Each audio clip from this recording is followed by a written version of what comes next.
Bourigeaud quand même. Voilà. Bourigeaud. Bourigeaud, plus les matchs passent, plus il devient indispensable. Non, mais là, moi, je pense qu'il faut juste s'arrêter quand même un peu là-dessus. Non pas pour le match de ce soir, hein, forcément, mais sur ce joueur, parce que le fait qu'il reste à Rennes, le fait qu'il ait décidé, quand il a pu partir à l'étranger, puis finalement il a prolongé à Rennes, c'est toujours un truc bien, parce qu'on dit qu'il y a de la fidélité, qu'il y a de l'attachement, les gens l'adorent. C'est le joueur emblématique à Rennes et pour lequel on réclame une statue, pour info. C'est emblématique de la Ligue 1. Et de la Ligue 1, mais vraiment à Rennes, il y a un attachement à Bourigeaud qui rend bien tout ça à ses supporters.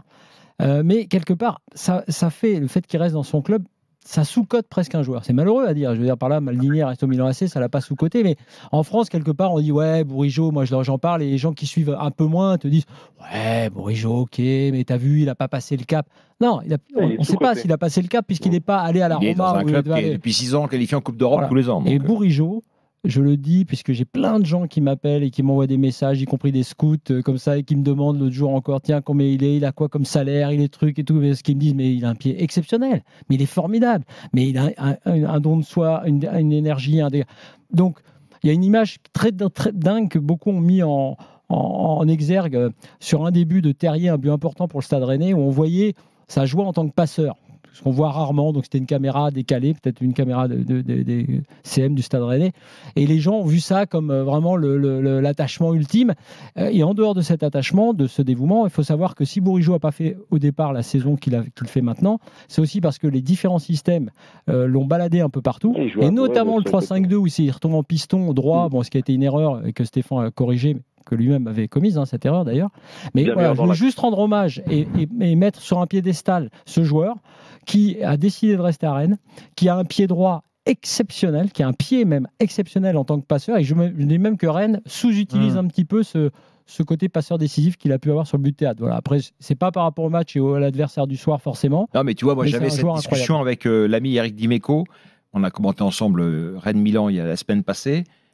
C'est exactement la question que je lui posais, Eric. Je lui dis, mais ce Bourigeaud là quand même, est-ce qu'il faudrait pas le voir dans un club d'une autre encore. Déjà, il sait rien, il est dans un très bon club et encore une fois, il joue depuis 6 ans la Coupe d'Europe avec Rennes, donc il n'y a pas beaucoup mieux. Mais tu vois, quand tu vois Rongier passer de Nantes à Rennes, tu te dis que Bourigeaud à Marseille, tu te dis que Bourigeaud peut tout à fait être également.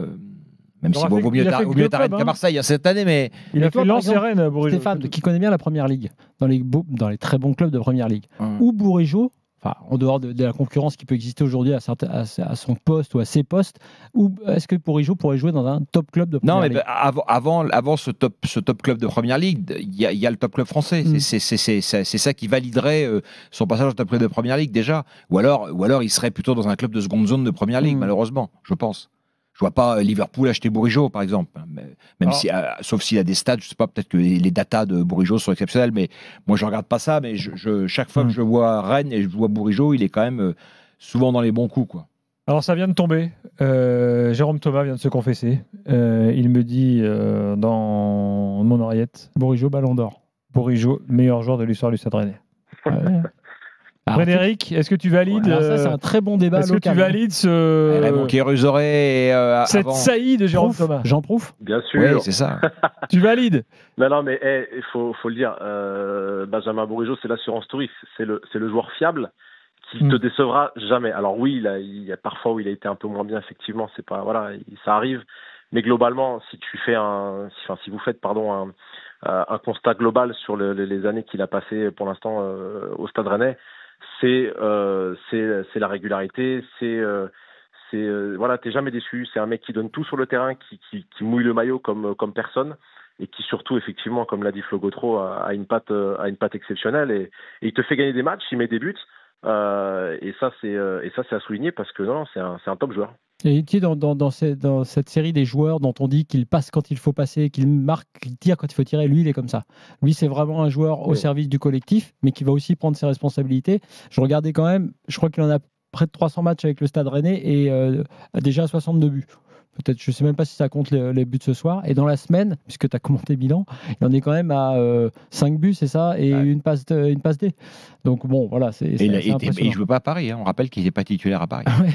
Absolument, il ne jouait pas contre Paris. Et tu as la grosse équipe de Rennes, elle a joué le Puy, elle a joué Paris.